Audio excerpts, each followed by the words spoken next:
rejoice and be glad in it. I'm Dr. Charles Kent, and you've tuned into another edition of A Word Fitly Spoken. The word of the Lord takes us to an interesting passage in the Gospel according to St. Matthew. It's going to chapter number. I want to begin with chapter 13. It's going to take some additional lessons for the disciples to really get what Jesus is trying to put down. And so Jesus' method of ministering to those disciples is through parables. And he will go through no hesitation in ministering to the disciples those things that he thinks that they can relate to, that they're familiar with, so that they can see the next thing that he is about to share with them. And so I found that to be interesting because sometimes it's hard for God, to get a message across to us, even when he has explained it several different times in several different ways, even when his character is in question. And so I saw this in 13, verse number 53, and then we'll go back. And it came to pass that when Jesus had finished these parables, he departed thence. And when he was come into his own country, he taught them in their synagogue, insomuch that they were astonished and said, Whence has this man this wisdom and these mighty works? Is not this the carpenter's son? Watch this. Is not this the carpenter's son? Is not his mother Mary, and his brethren, James and Joseph and Simon and Judas and his sisters? Are not they all with us? Whence then had this man all these things? Where's Jesus coming up with all this power and all this understanding, all this knowledge? What is going on? Because we know he's Joseph's baby. We know they have become too familiar. They want to track his natural life and his personal family and label him as such. Verse number 57 says this of Matthew 13, and they were offended in him. But Jesus said unto them, a prophet is not without honor, save in his own country and in his own house. And he did not many mighty works there because of their unbelief. How is this working out with you? Your need for supernatural power, your need for God to do something supernaturally. And my contention is that the reason why it's difficult for us to see miracles is because of the location, because of the vibration in the air, the things that we hear, the things that are going on around us, what the family is talking about. And it comes to a place where it generates unbelief. It generates unbelief.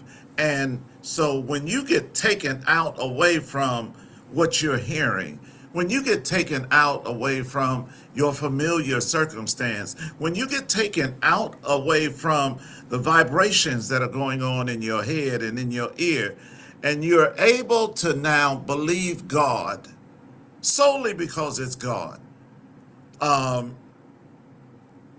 that's the way that God uses to demonstrate us his power. He's got to get you and I away. Faith cometh by hearing, and when we are when we've heard so many things, when we have just been listening to so many things, and now we have gotten to a place of believing them, doubt sets in, fear sets in, faith is nowhere to be found. I'm thinking about the father of faith, Abraham, and God speaking to him privately. And Abraham says, okay, all right, good, we're moving. And where what the U-Haul pulls up and the driver, they had a driver back then. The U-Haul pulls up and the driver says, "Can you give me the address so that I can put it in my GPS?" And Abe says, "I'll give it to you when I get it. Let's just go." It's called faith, and for many of us, uh, it's difficult because of our intellect, because of our mindset, because of our familiar circumstances, because of our family. But God told this man, the father of faith, that I want you to leave your family. I want you to leave your familiar circumstances. I want you to leave your friends and go to a place where I will show you. He's trying to exclude us. He's trying to get us away from all the voices that we're hearing and hear only from Him. Confer not with flesh and blood, but hear only from Him. And I'm trying to help us to recognize the mode of operation when it comes to God casting a vision for your life and for those that would follow you. You cannot trust in your own mind. He says, acknowledge Him, acknowledge the Lord, and He will direct your path. Lean not to your own understanding. I wonder today how you doing with that. I wonder today, can God trust you with the unknown? My. Can God trust you with seeking Him and trusting Him and walking by faith rather than walking by what you feel and what somebody said and the questions that are going on in the economy and what's happening with the government, what's happening with your immediate family? Can God trust you to walk by faith and not by sight? Can God trust you to be able to be infused with what God said rather than what you see?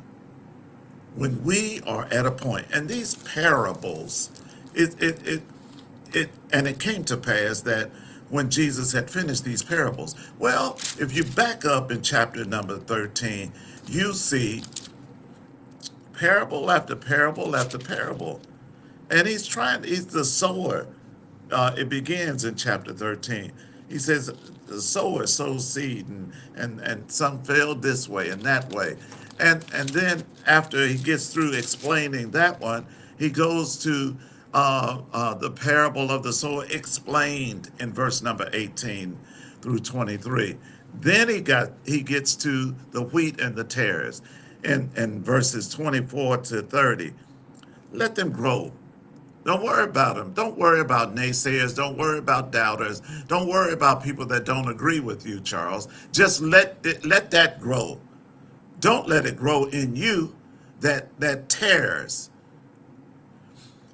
Let it grow. Leave it alone. And then he talks about the mustard seed.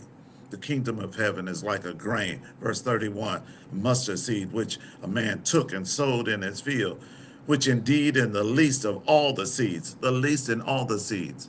And the kingdom of heaven is likened to the leaven, which the woman took and hid these 3 measures of meal.